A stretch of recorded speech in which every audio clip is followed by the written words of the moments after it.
Hoy vamos a desglosar un libro que, en su momento, fue un verdadero fenómeno cultural. Una guía que prometía descifrar el misterioso código entre hombres y mujeres.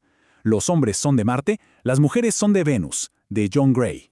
Es esa frustración, casi universal, en las relaciones que el libro intenta resolver. Esa sensación de que, aunque están hablando el mismo idioma, la comunicación simplemente no fluye. Bien, para explicar estas diferencias, el autor John Gray hace algo muy interesante. Nos cuenta una especie de fábula, una metáfora, que es, básicamente, la columna vertebral de toda su teoría. La historia va más o menos así. Hace muchísimo tiempo, los marcianos, desde su planeta, miraban por sus telescopios y ¡zas!, descubrieron a los habitantes de otro planeta. Quedaron pero fascinados al instante. Y del otro lado, en Venus, las venusinas, con esa intuición que se les atribuye, ya como que sabían que este encuentro iba a pasar. Así que recibieron a los marcianos no solo con los brazos abiertos, sino también con el corazón. Y lo que pasó fue, un amor verdaderamente mágico, porque en vez de pelear por sus diferencias, las celebraban. Se pasaron años aprendiendo el uno del otro, explorando esas naturalezas tan distintas y vivieron en una armonía que parecía perfecta. Pero como en toda buena historia, aquí es donde las cosas se complican. Decidieron mudarse juntos, volar a la Tierra. Y es justo ahí, en nuestro planeta, donde empieza el verdadero problema que da pie a tantos conflictos de pareja. Resulta que la atmósfera de la Tierra tenía algo que no esperaban. Y una mañana se despertaron con un tipo de amnesia pero muy particular, una que lo cambió absolutamente todo. Lo que olvidaron fue, ni más ni menos que lo más importante, que venían de mundos distintos. Se les borró por completo de la memoria todo lo que habían aprendido sobre sus diferencias naturales. Y ahí lo tienen. Según esta fábula, así fue como empezó el eterno conflicto. Empezaron a esperar que el otro fuera un reflejo de sí mismo, que pensara y sintiera igual. Y claro, eso generó una fricción constante. Ahora, aquí viene lo interesante.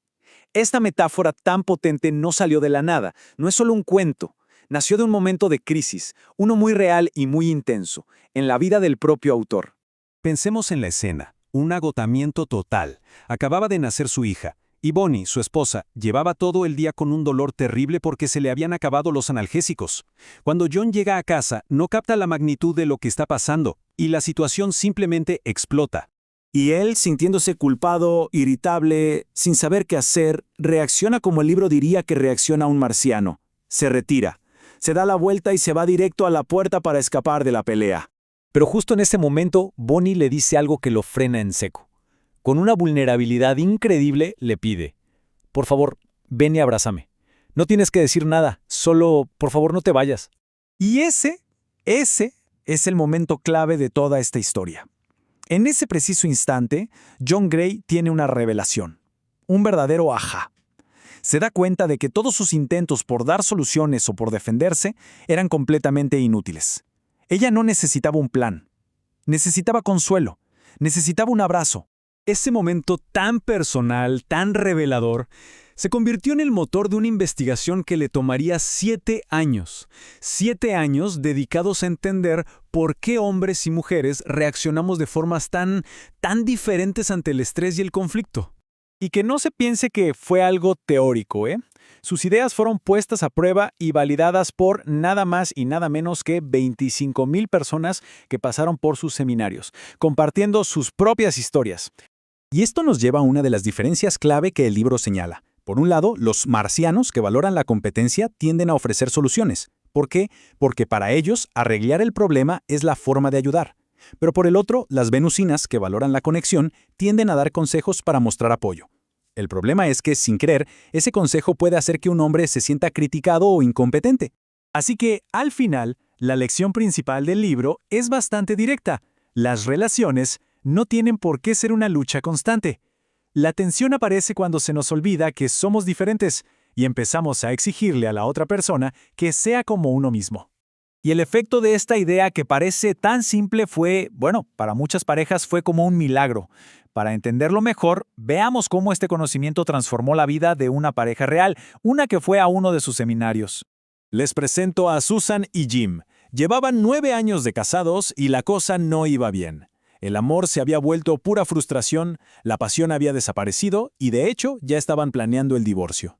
Habían tirado la toalla. Pero durante el seminario, algo hizo clic. Los dos se quedaron de piedra al descubrir que esos conflictos que ellos creían que eran un fracaso único de su relación, en realidad eran patrones súper comunes, incluso lógicos, una vez que se entienden las diferencias entre Marte y Venus. Lo que dijo Jim después es, de verdad, muy potente. Él dijo, esta información me ha devuelto a mi esposa. Es el regalo más grande que pude haber recibido. Simplemente se volvieron a enamorar. Y la historia de Susan y Jim no fue un caso aislado, se repitió en millones y millones de hogares. El libro se convirtió en esa guía, en ese manual para recordar que el amor puede sobrevivir, pero solo si dejamos de intentar cambiar al otro y empezamos, de verdad, a entenderlo. Y todo esto nos lleva a una reflexión final. ¿Será que hombres y mujeres somos de verdad de planetas diferentes, casi como dos especies distintas? ¿O es que simplemente hablamos idiomas emocionales tan diferentes que, para conectar de verdad, lo primero que necesitamos es aprender a ser buenos traductores?